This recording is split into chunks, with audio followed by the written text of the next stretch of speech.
Bonjour, cette semaine un forum franco-canadien à Toronto sur le contenu numérique. John Baird bientôt en France, la marche des salopes inspire la France, vive Laicinia Foetida et les événements à ne pas manquer si vous êtes francophone et que vous résidez au Canada.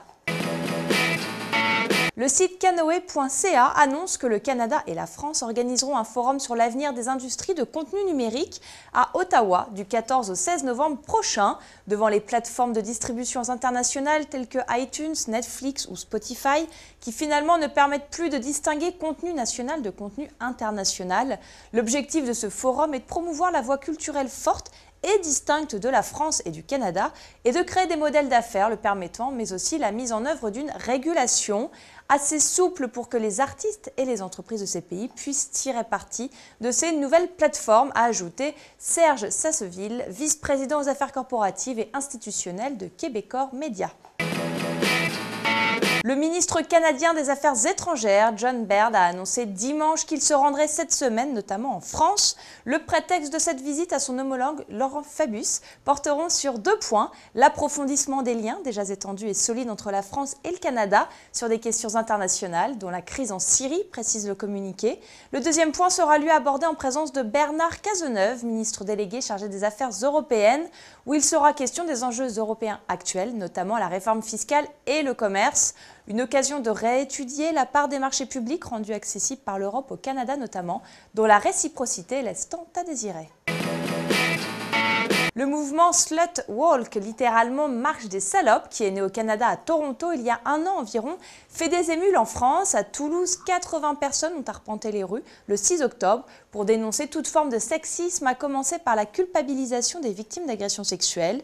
Ce mouvement était né à la suite de la remarque d'un policier américain qui avait jugé que la victime d'un viol n'avait pas à se plaindre si elle était vêtue comme une salope, d'où le nom du mouvement. Une bonne occasion pour rappeler qu'en France, plus de 200 femmes sont victimes de violences sexuelles chaque jour. Une innovation française vient de voir le jour au Québec, des toilettes sèches écolo. À Saint-Hyacinthe, plus de flush dans les nouvelles toilettes du golfe La Providence, mais une colonie de petits vers, tous en provenance de France, qui se chargent de nettoyer les fosses septiques. La voracité de Laicinia Foetida, c'est ainsi qu'il se nomme, permettra d'accueillir jusqu'à 10 000 visiteurs sans nécessiter aucune intervention extérieure, ni eau, ni électricité.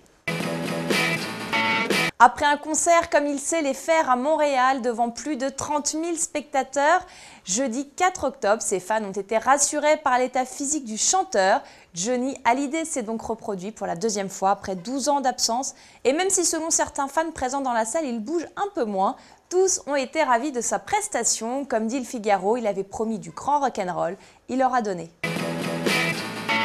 À Québec, le légendaire auteur des aventures spatio-temporelles de Valérian et Laureline, Jean-Claude Mézières, sera à Québec du 11 au 18 octobre 2012. Pour plus d'informations, rendez-vous sur le site du Consulat général de France à Québec. À Vancouver, le 11 octobre au soir, vous irez voir les toiles de Marion Landry, intitulées Shades of Grey, le jeudi 11 octobre 2012, de 18 h à 20 h au West Broadway.